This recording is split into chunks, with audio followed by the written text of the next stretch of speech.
Buon pomeriggio a tutti. Good afternoon, ladies and gentlemen. Welcome to the meeting taking place on the opening day of the 31st meeting of the people. I am a bit uncomfortable to take the floor now, but at the same time I feel really grateful for the opportunity that we have. This is thanks to the generosity and the charity of Don Giuseppe Costa, who is the director of the publishing house of the Vatican, who selected the meeting in Rimini to present for the first time in Italy the first volume of the opera Omnia of His Holiness Pope Benedict XVI.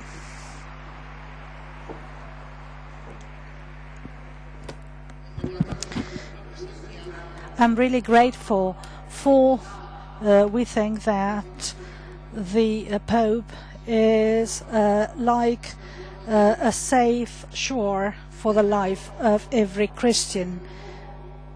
The fact that we are here to attend the presentation of the Opera Omnia of the Holy Pope fills us with gratitude and enthusiasm.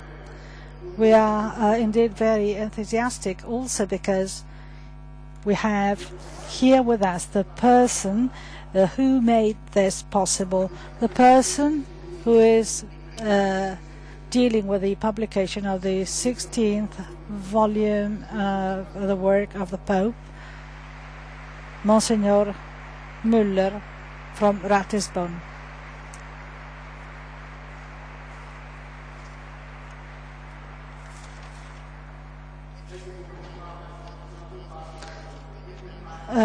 These are the first pages of the book quoting the words by the Pope. I am first of all very grateful to the Archbishop of Ratisbona, who is the person who indeed took the responsibility of the project for the Opera Omnia, laying the conditions for its accomplishment at personal and institutional level.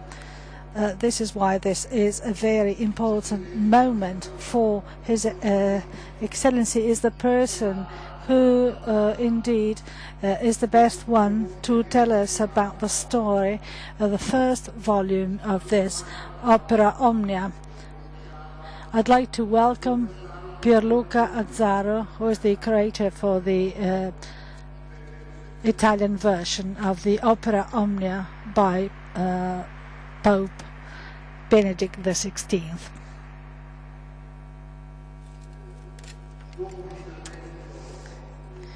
After the speech by Msgr Müller, we'll hear some words as a reader of the work of the Pope, Mr. Fontolan, who is the director of the Center of Comunione e Liberazione in Rome. He's also a journalist and a writer.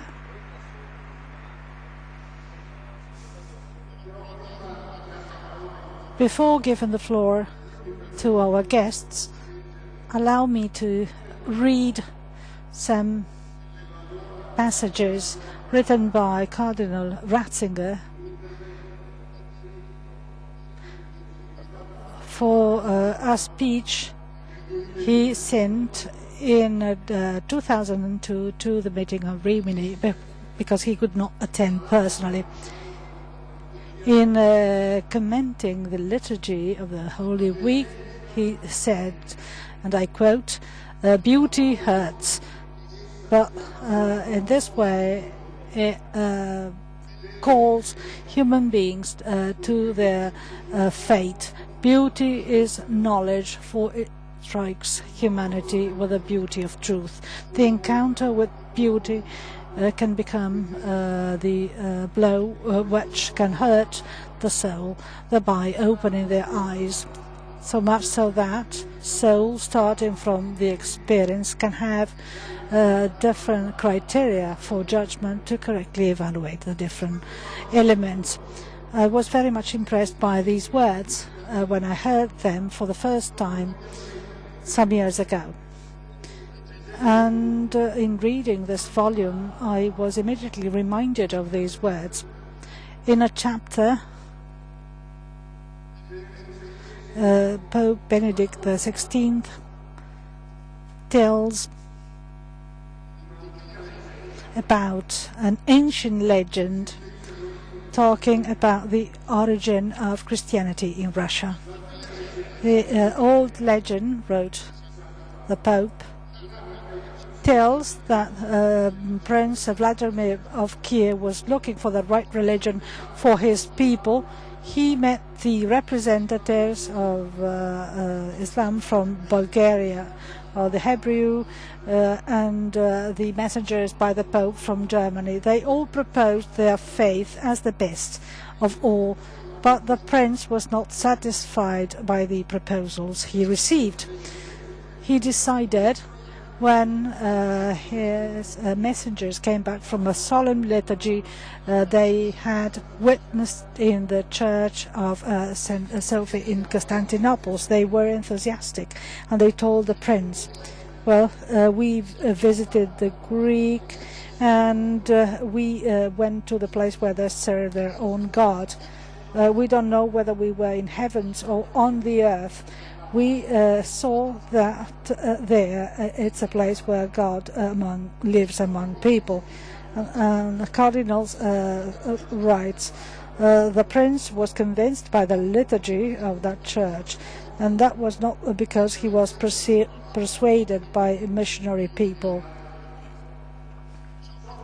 He was indeed impressed by the absolute absence of an aim. The fact that the liturgy was celebrated for God and not for the spectators, and the only aim was to be in front of God and for God.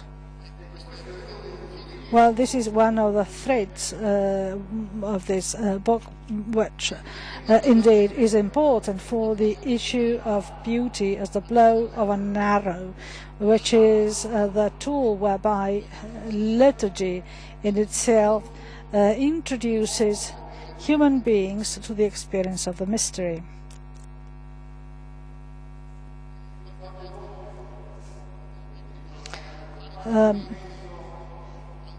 The Pope often mentions the desire of human beings to be able to approach what is divine.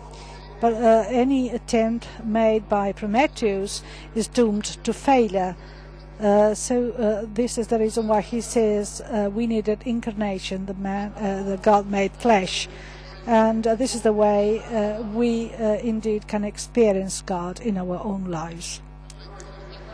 So I read the pages enthusiastically, for this shows that Catholic liturgy is not folklore, is not antique, is the repetition of incarnation.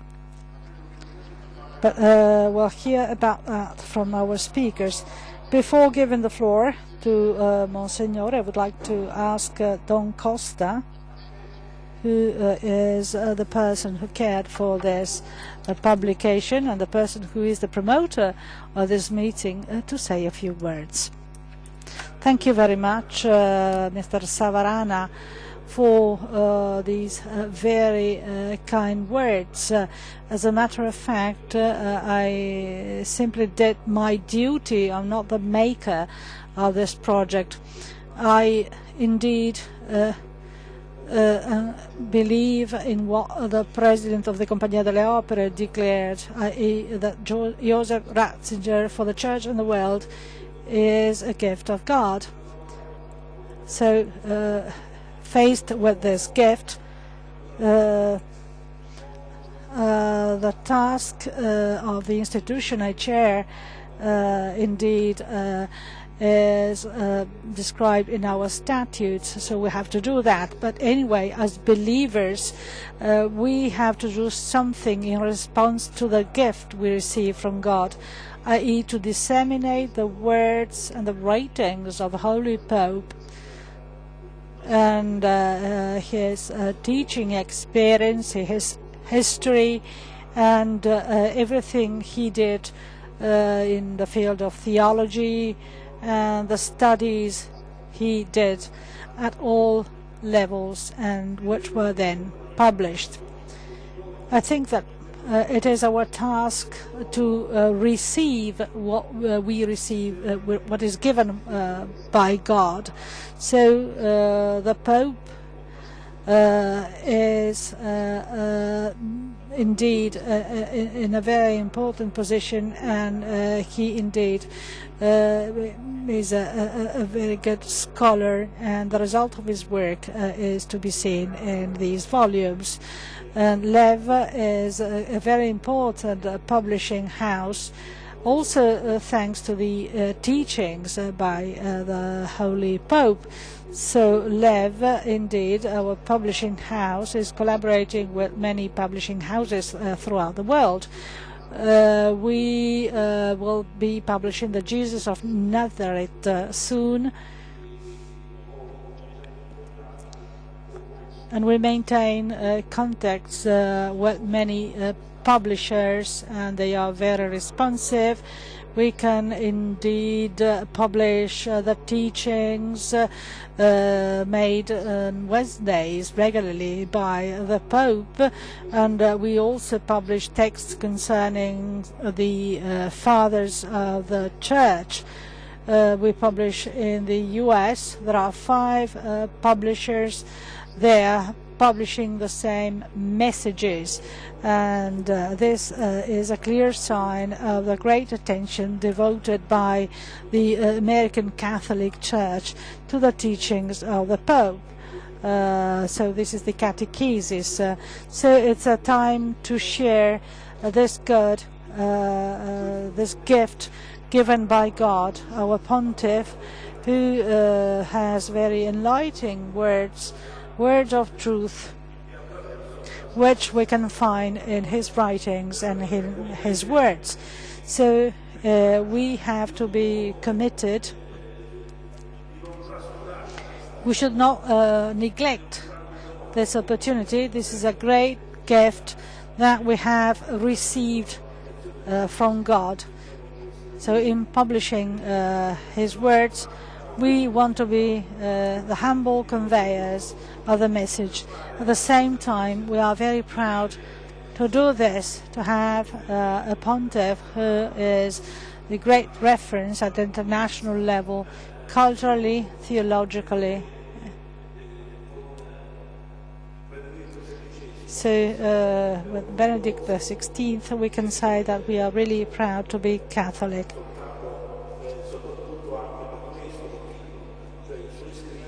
So his writings indeed provide us words of light and life. So thank you very much for the opportunity you offered.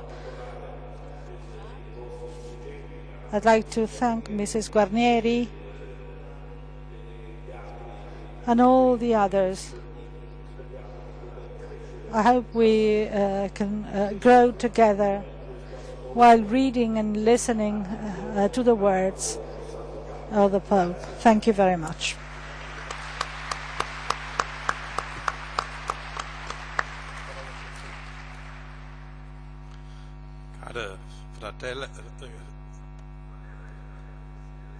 Sisters, dear brothers in Christ, the Pope Benedict XVI is one of the great theologians on the throne of Peter.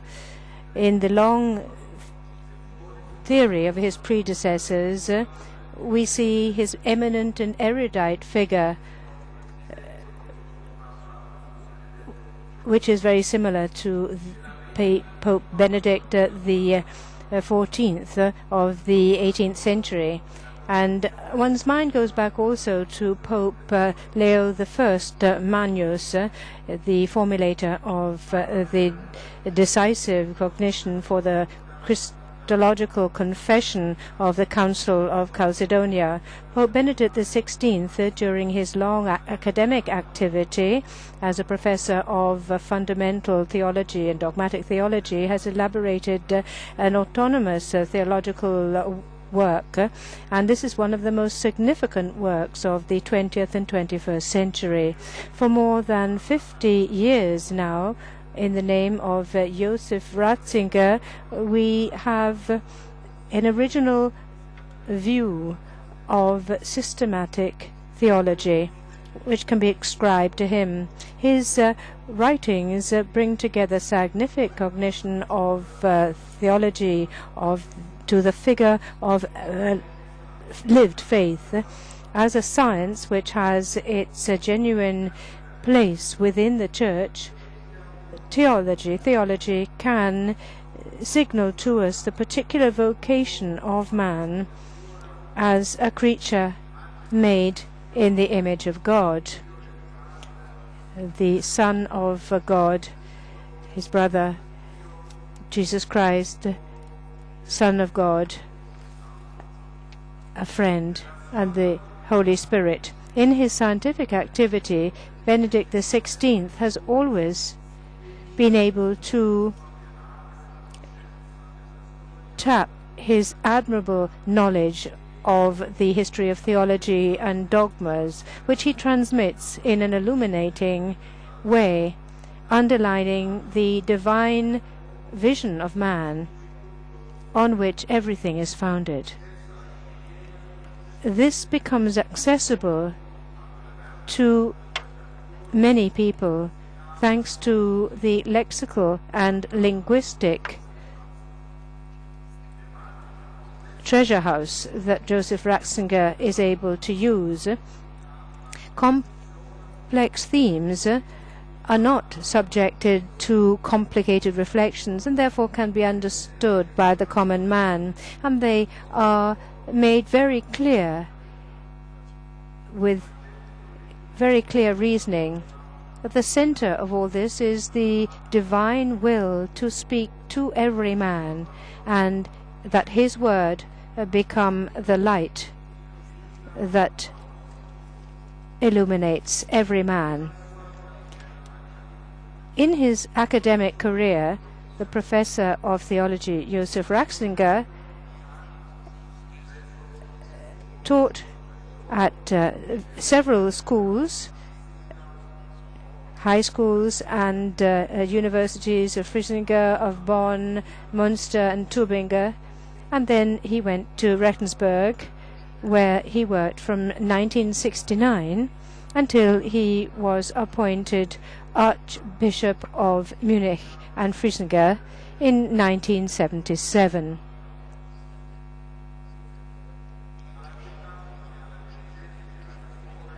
Cardinal Ratzinger remained very much linked to the city and diocese of Regensburg, even during the long period when he was the prefect for the Congregation of the Doctrine of the Faith. Very often he went to visit his brother George, who for many years was the director of the choristers of the Cathedral of Regensburg for many years. And also his homilies in the cathedral were occasions that were not forgotten. His parents, Joseph and Maria Ratzinger, and his sister Maria, are all buried in the Regensburg Zegersdorf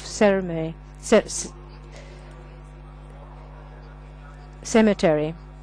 With regard to Pentling, his home at the doors of the Episcopal city of Regensburg, he said once, after so very many years of traveling around, finally we were home. During his pastoral visit of 2006 in his native Bavaria, with his Regensburg presentation, the key lecture was in fact a magic moment during the history of the university, not just of the German university history, but it linked and showed the connection between faith and reason very clearly. Both reason and faith are not to be considered, nor can they achieve their respective objectives or goals independently one of the other. As they can correct and purify each other as they go along, religion and faith can be safeguarded from dangerous areas.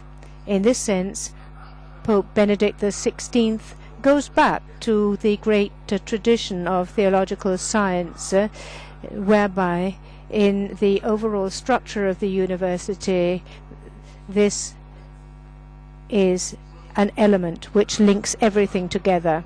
And so Regensburg, to a certain extent, has become the genius loci, which is there to collect and safeguard the writings of the theologian Joseph Ratzinger, the bishopric of Regensburg with its eminent figures, Albert Margot, Johann Michael Seiler,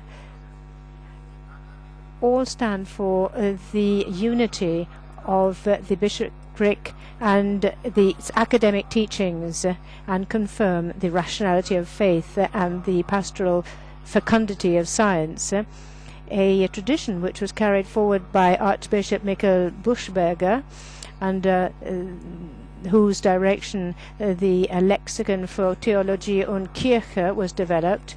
This was a text which has now reached its third edition at an international level and is also translated into Italian. So this city of Munich is very well placed to become the headquarters of the Institute of Benedict XVI. I have been entrusted with His Holiness to publish his works in 16 volumes, Opera Omnia.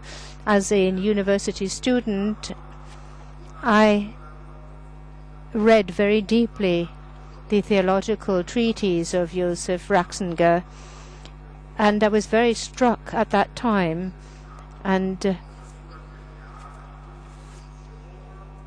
admired his brilliant introduction to Christianity. And during the turbulent times of student revolt and general disorientation from a theological point of view, he offered a clear key to approach the profound mystery of the Christian revelation. The informed reader can easily consult these readings. Giving a quick look at my book, Dogmatica Cattolica, for the study and practice, which starting from 1995 has been published in various languages, including Italian, published by Gerhard.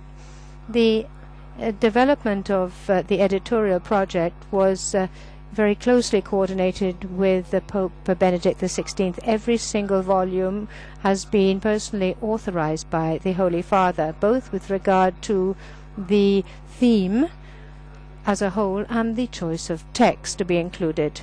The aim is to give an exhaustive overview of his work. The individual minor texts are only indicated when they are found, and therefore one can really talk about a true testimony of the theology of Joseph Ratzinger, Pope Benedict XVI.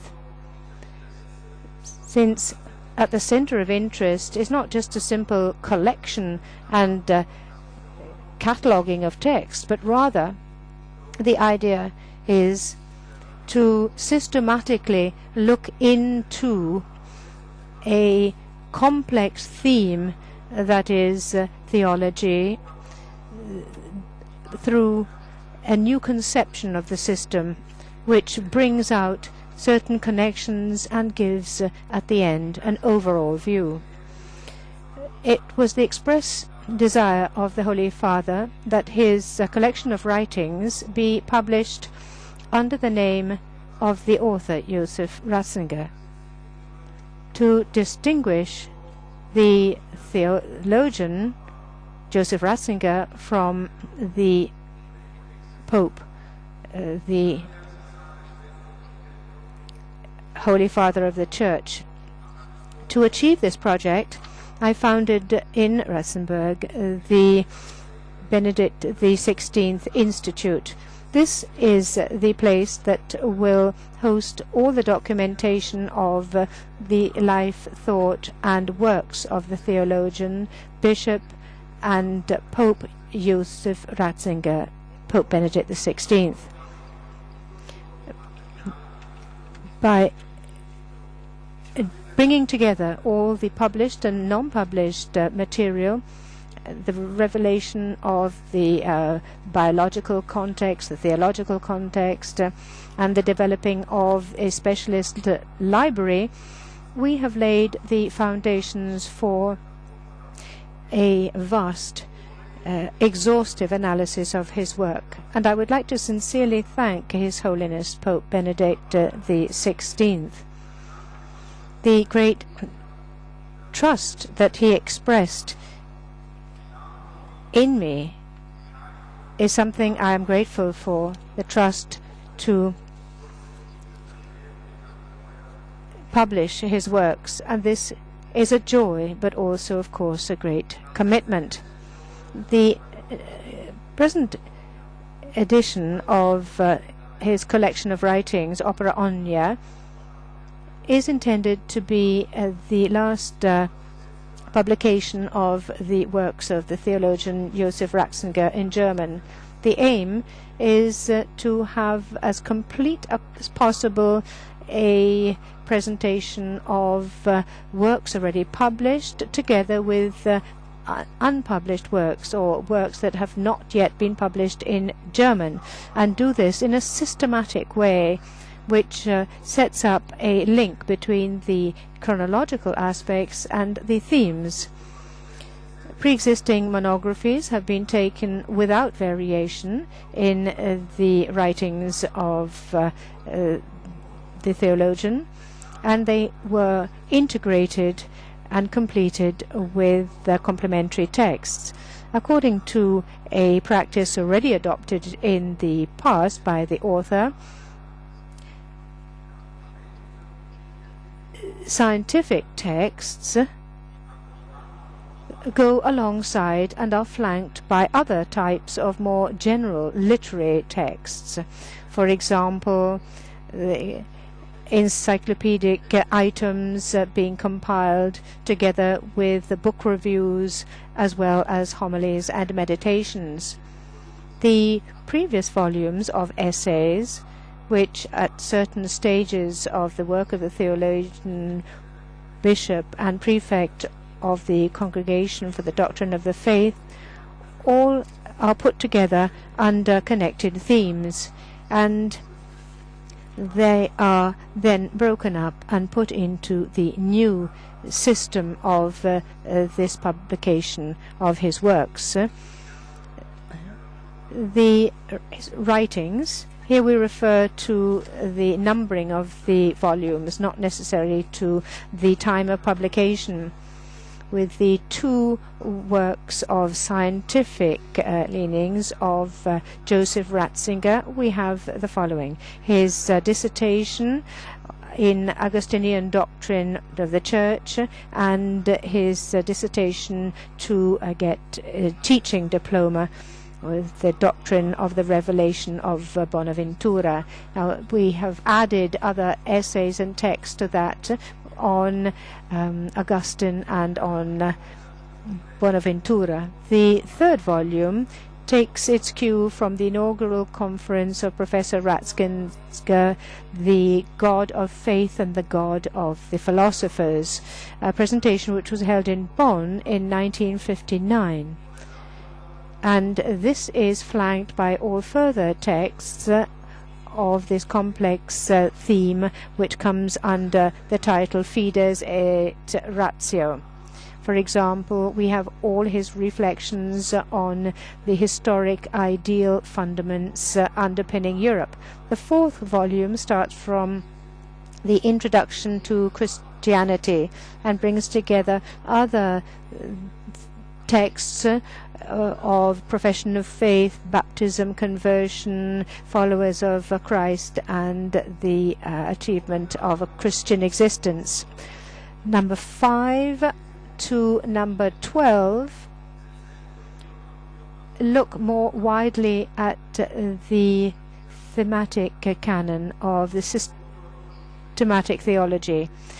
Tome 5 brings together the texts under the doctrine of the creation anthropology, doctrine of grace, presenting Mariology as a concretization for salvation of the doctrine of the grace. Number 6 brings Jesus of Nazareth, brings together all the Christological texts. 5 and 7, I beg your pardon, and 8 are dedicated to a focal point in the research of Joseph Ratzinger, ecclesiology. Especially volume 7 has a whole collection of texts, those conceived in the phase of preparation of the Second Vatican Council, for example, but also the presentations in the event of events which were lived directly, and also a series of comments which were drawn up with regard to the Council's texts. Volume 8 contains ecclesiological works in the strictest sense, and especially integrated by writings of Joseph Ratzinger on ecumenism. Now, with regard to the intersection, there's 1,600 pages. With regard to the intersection of fundamental theology, dogmatic theology, we have the volume number 9, which brings together the work of Joseph Ratzinger in his scientific endeavors in theological and hermeneutic gnoseology, in particular his studies into the intelligence of the scriptures, and especially his focus on revelations, tradition, scripture, and teaching. Volume 10 opens up with eschatology, the only dogmatic theological manual published thus far by Joseph Ratzinger, and this brings together further studies looking at the complex theme of hope, death, resurrection, and eternal life. With 11 and 12, the author focuses especially on further aspects of central interest for his thought. With theology of liturgy, that is in volume 11, already presented, in which the Holy Father intends to personally inaugurate, he says, the publication of his theological writings. He puts the opera Omnia in a focus of coherent theocentrism. Now, volume number 12 brings together texts which are pertinent to his study of ecclesiology, and not just inquiry about God, but also looks at our Christian life and how we live our Christian life. Also, volume 12 brings together texts of ecclesiology and the doctrine of the sacraments, spiritual service, presenting them under the title of announcers of the word and servants of your joy. Number 13 brings together the various interviews of Joseph Ratzinger, old, long, and newer, and 3 published in the form of a book, starting with a conversation with Vittorio Messori, and then followed by the 2 books of his discussions with Peter Seewald. Number 14 presents a selection which is as exhaustive as possible of the vast number of homilies or sermons of Joseph Ratzinger. This includes sermons and meditations thus far either unpublished or very little known. Number 15 starts with the autobiography of Joseph Ratzinger, which had first started was published in 97, I beg your pardon, and 98, under the title My Life, with further texts of a biological nature and of a personal nature, and also many declarations with regard to his predecessor, John Paul II, and his brother George Ratzinger, as well as many other presentations given on the occasion of jubilees and so on. Number 16 offers a bibliography which is complete of the works of Joseph Ratzinger in German, as well as an exhaustive index which is systemized of all his volumes, which allows one to take a full overview of all the work. Individual volumes also have indexes and details with names and the passages from the scriptures. We have tried to show with this overview that the Pope Benedict XVI is not just a great pope, but also a great doctor and theologian of the Church, and this is a gift for the Church and also for the Church of tomorrow.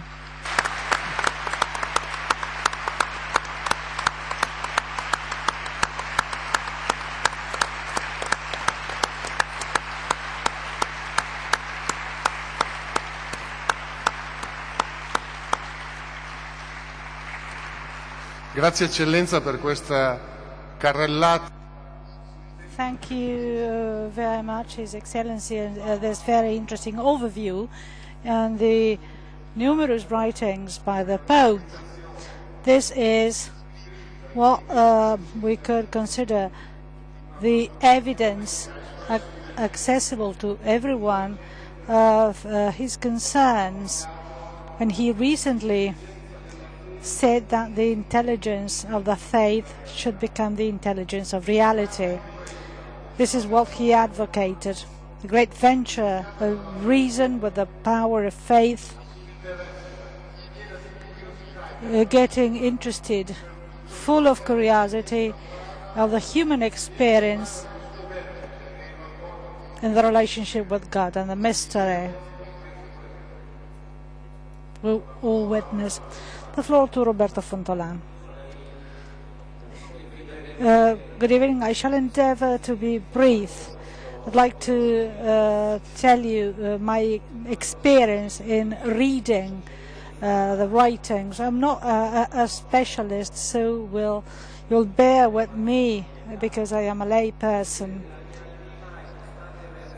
My first reaction and response when reading the first volume published in Italian was one of surprise. You can approach this book in many ways. You can start from the first page and the followings, or read the different chapters, or the different speeches, or the different themes. And we are, always have been really impressed. The language is clear, the language of Joseph Ratzinger, and allow me to call him Joseph Ratzinger and not Pope Benedict XVI. So the language is clear, the language is linear and simple, and this is a real prodigy. It's really penetrating, and it makes very complex issues accessible to everyone. Often so, when you listen to him, you really can understand and make his experience yours. This is something which happens on many occasions during the sermons, the homilies. It's indeed a real pleasure to listen to the words and the language of Joseph Ratzinger. And in reading the first volume, well, it was a real pleasure again. It's reading and being accompanied. After reading that text, whenever I enter a church, attend sacraments, or thinking what happens during the Mass, is felt in a different way. My approach is much more serious. Surprise, for the Pope has a real passion for liturgy, which is defined as the center of my life, is really contaminating.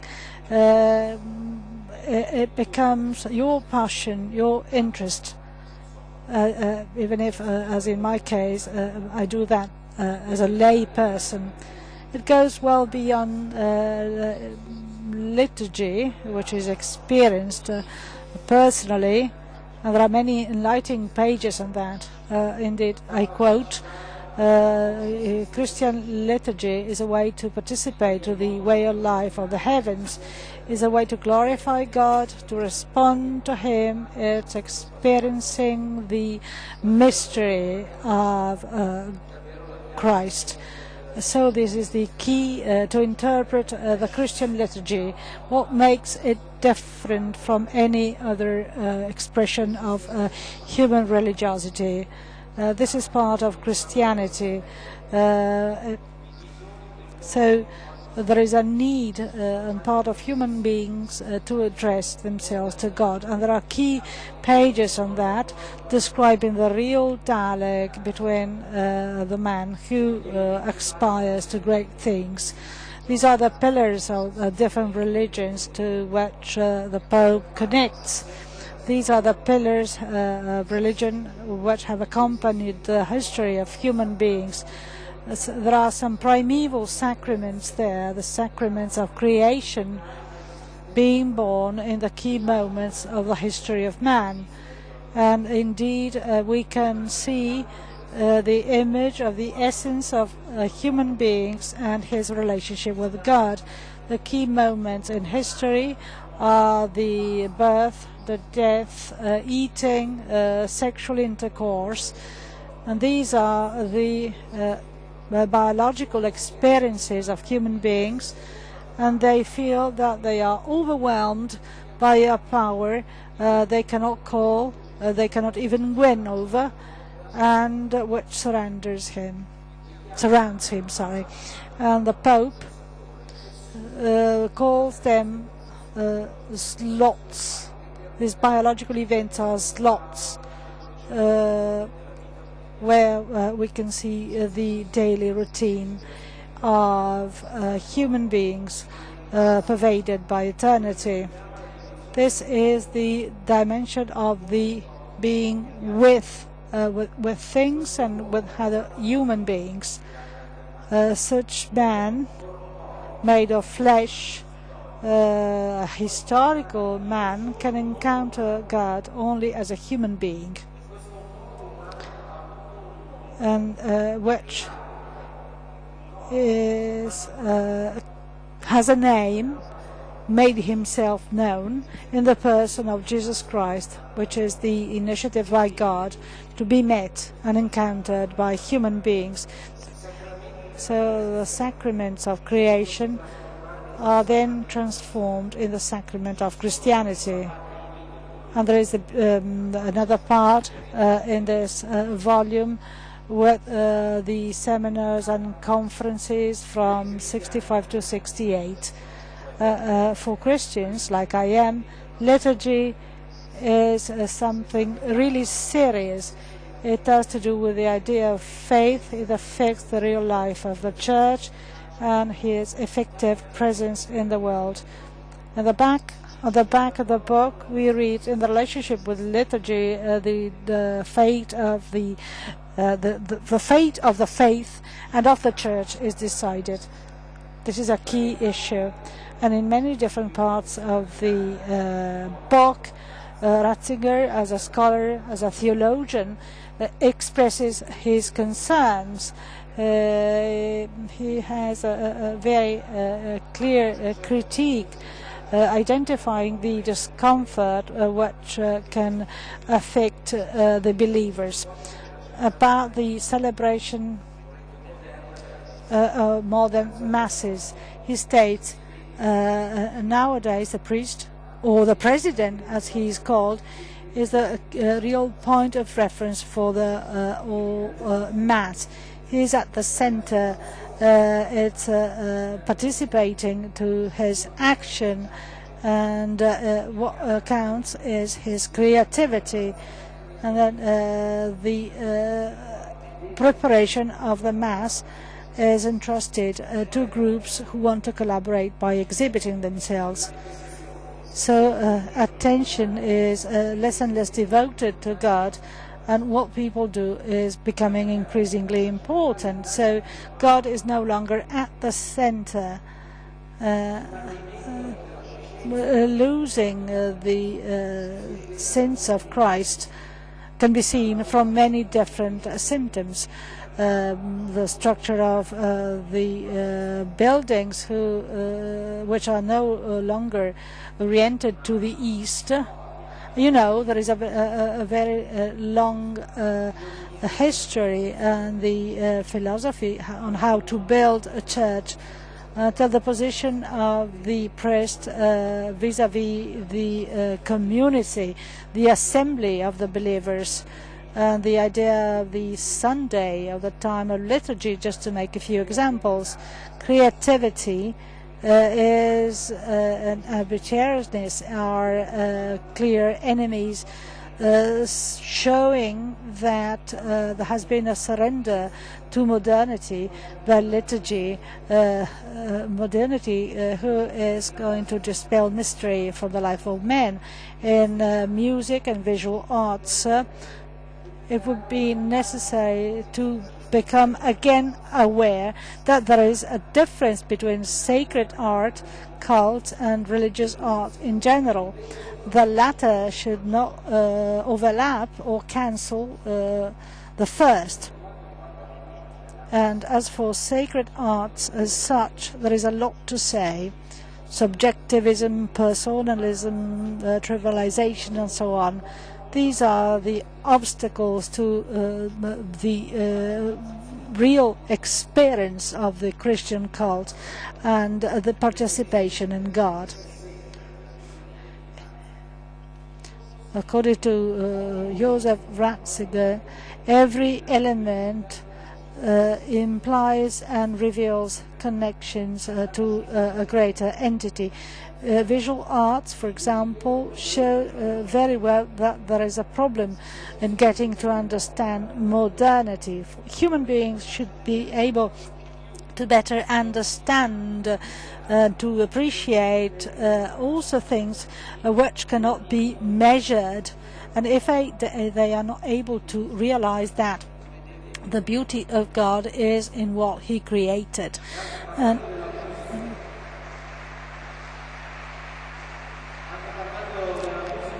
when talking about the music and the liturgy, Ratzinger can analyze different epochs of the history with his great ability. The crisis of gnosis in the first centuries, the change from the Middle Ages to the Renaissance, abstraction of the 20th century. And the Pope really loves the art, Le ultime luci che And the last lights, in his opinion, are those seen in Baroque. He also condemns dancing and Asian-like forms of expression which are also present in the liturgy.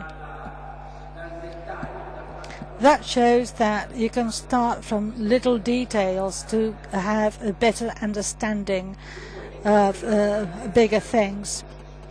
Liturgy is great for it's not arbitraries or arbitrary, and we should take heed that the education of priests and lay people is totally unsatisfactory. How comes that he is so rigorous? Why there is a need for consistency in all forms?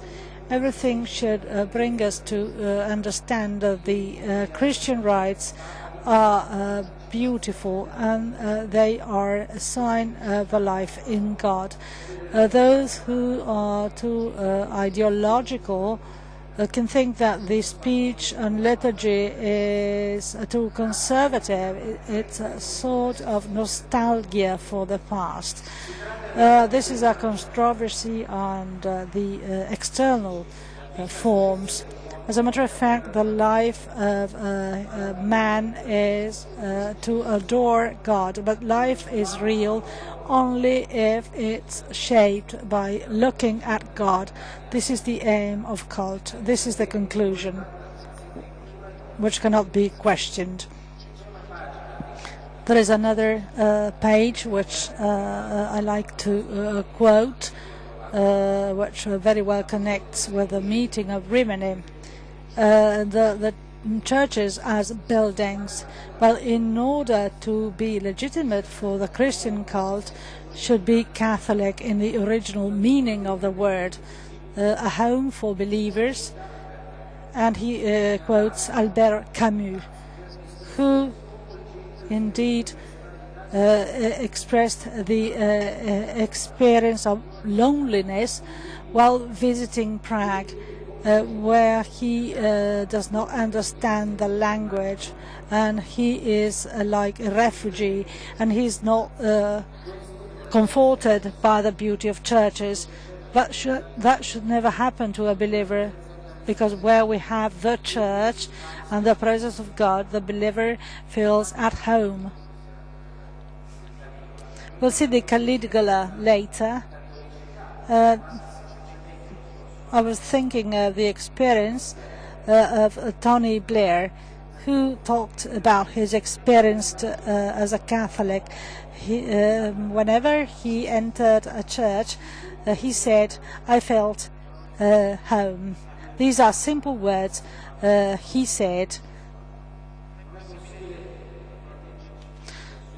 indeed, I cannot summarize the long list of hints and suggestions, the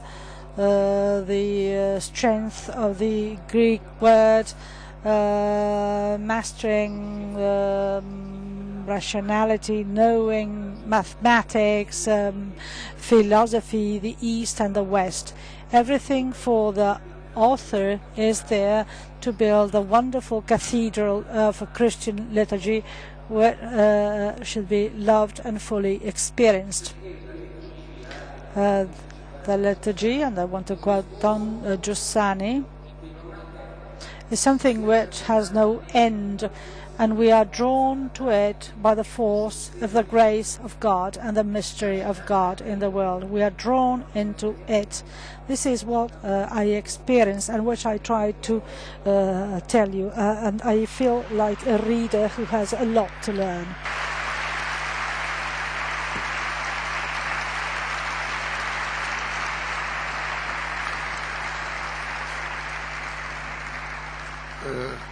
Dice ancora the Pope also says in the book that the church must be that place where beauty is at home.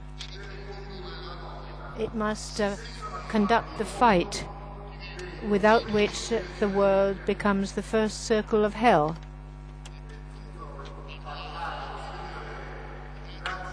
Ratzinger writes, and his writing evokes this ability to communicate the beauty of being. I'd like to ask His Excellency, His Grace, if he could tell us, in this privileged position, but this burdensome position that the Pope has given to him, what impression have you had, and what is it meant for you to be part of an endeavor that gives the word of the Pope to all those who want to read this and who want to appreciate the beauty of the faith? I prefer to speak in German.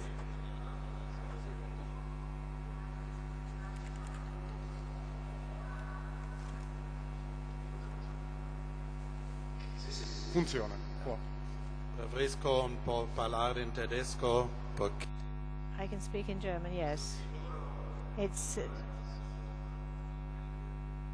I'm more sure of myself. I'd like to add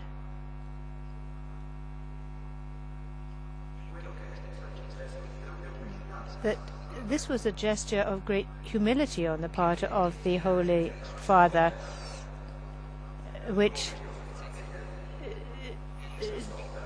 whereby he distinguishes his work as Joseph Ratzinger, theologian, and Pope Benedict.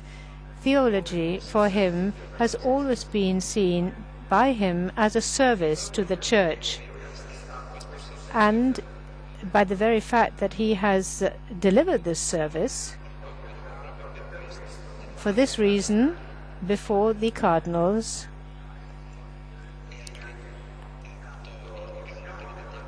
and also he had the gift before the Holy Spirit of the Church, that he can be the universal teacher of the Church today. So I don't want to make too much of a distinction between Joseph Ratzinger and Pope Benedict XVI, because we wouldn't want His Holiness the Pope Benedict XVI to be somebody who has written 16 volumes, a great specialist, that he be accessible only in this way. All this work must be to the service of the Church today. And this is why, as a bishop or as a Catholic Christian, I would like to express all my solidarity and the solidarity of all of us to His Holiness, and the suffering and sacrifice that he takes upon himself in the name of the Church.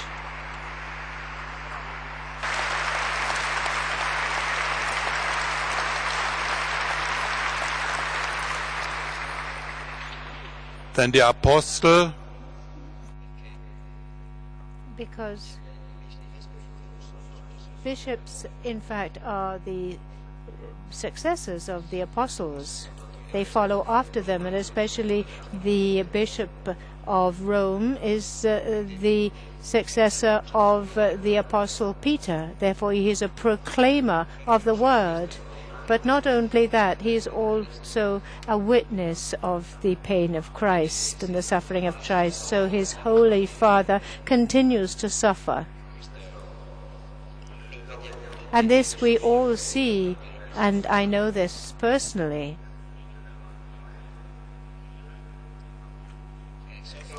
He suffers especially for the way in which the Church today is attacked.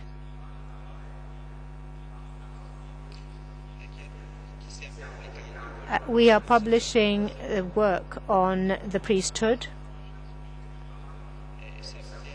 And we know that because of the erroneous behavior of some, the few priests compared to the vast majority of the number of priests, these few priests, unfortunately, nonetheless, because of these pedophilic crimes that were committed, have rendered the church so lacking in credibility, and therefore the teaching and the priesthood and the priests who should be the good shepherd guiding us, these facts have overshadowed, unfortunately, the whole church, and the Holy Father suffers enormously because of this circumstance. But he knows full well that we are facing an enormous test, a test for the whole of the church.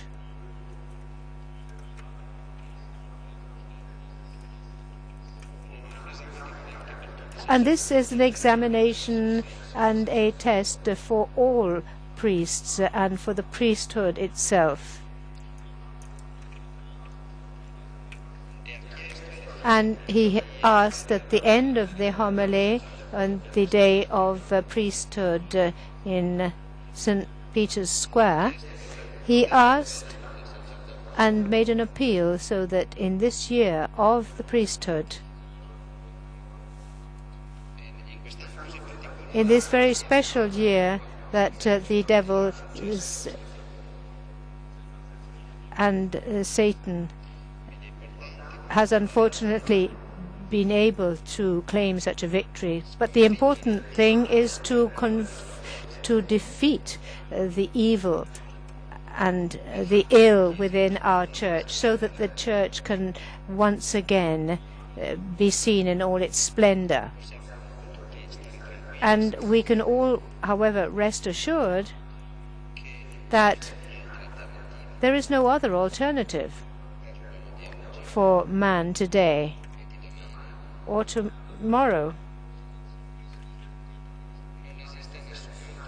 There is no other alternative to our Christian Catholic doctrine,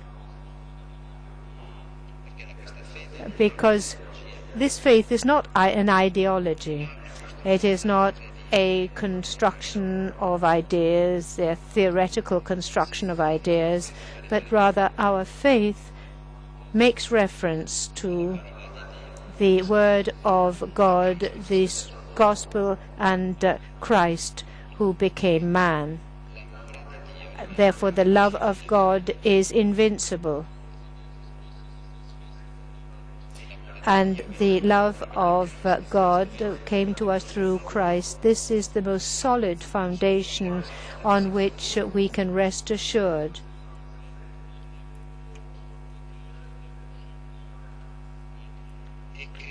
And Christ is always present in the ship of the church, in the ship of Peter. And in this ship,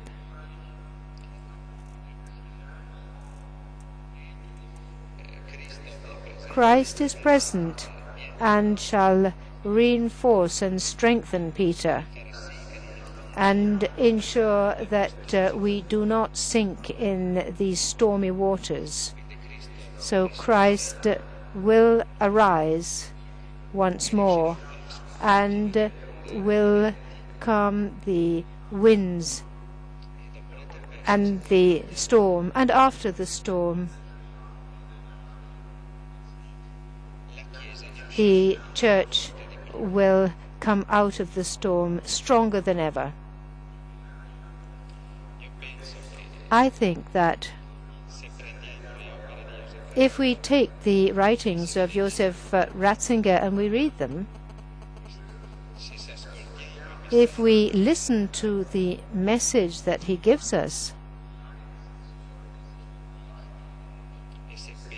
and if we take an example from his testimony of suffering. Well, then Pope Benedict XVI will succeed in taking the Church to a sure and safe future. And therefore it's important to publish this opera Omnia, so that this becomes a source and a spring for the renewal of the whole Church, always in Christ.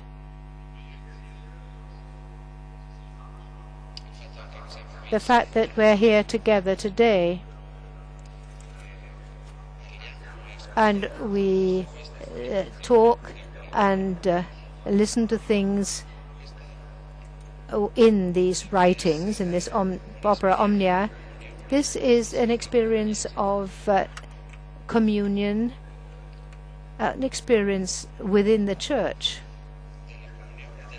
the communion of the Church with the cross and the Christ arisen.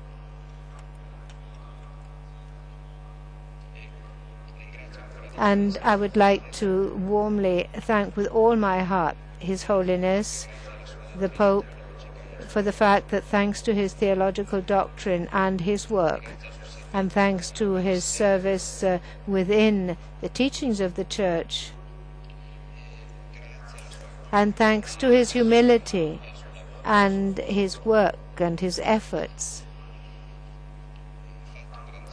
he has rendered an enormously important service to the Church, and he represents for us all a great sign and signal of hope. Thank you. Grazie Eccellenza per questo. Thank you, Your Grace, thank you for this historic community that you have given us here, and especially the importance at this particular time, especially this first volume, is a very encouraging, exciting indication of a road. It's not a philosophy, it's not an escape, and it's not abstraction. It is complete concreteness, because it is everything that we need to respond to the needs of the heart. The Pope says the need of man to tear down barriers on his own virtue, and the attempts to climb the ladder of spirituality, if by himself, will always end in desperation and failure. The fusion has come and been made possible because Christ has come down to the earth and assumed the limits of the human being and suffered these limits right to the end, as His Grace has recalled to us. So too Pope Benedict XVI is suffering for the misunderstanding and lack of understanding of the world, and he has in this way opened up the doors to the infinite. His is a participation in this being which is life. Many years ago, talking about liturgy, of which he was very fond, and that he recommended, and saying how beautiful it was, saying that there was nothing more ugly than a Christian gesture done badly, Don Giuseppe himself said, the liturgy is the place where we await for the coming of the Lord. And when a person prays or reads, eats or works, what does he do if he is in fact a Christian, if he has a converted heart? He awaits for the coming of the Lord, and that is all. And to the extent that he lives this waiting, everything changes. The conversion of the heart has just one riverbed, the liturgy.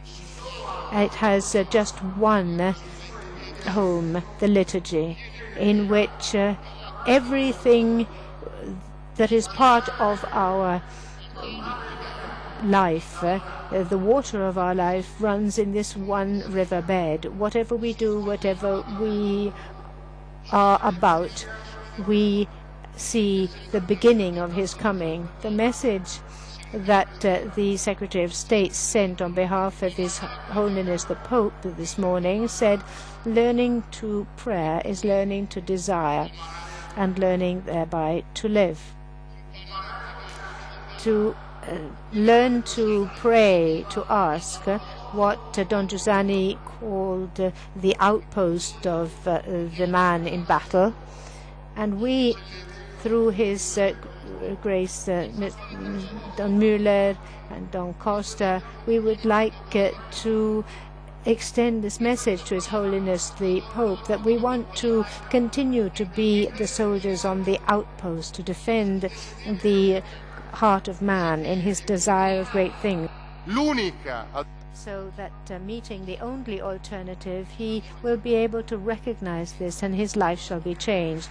Thank you all and good evening to you all.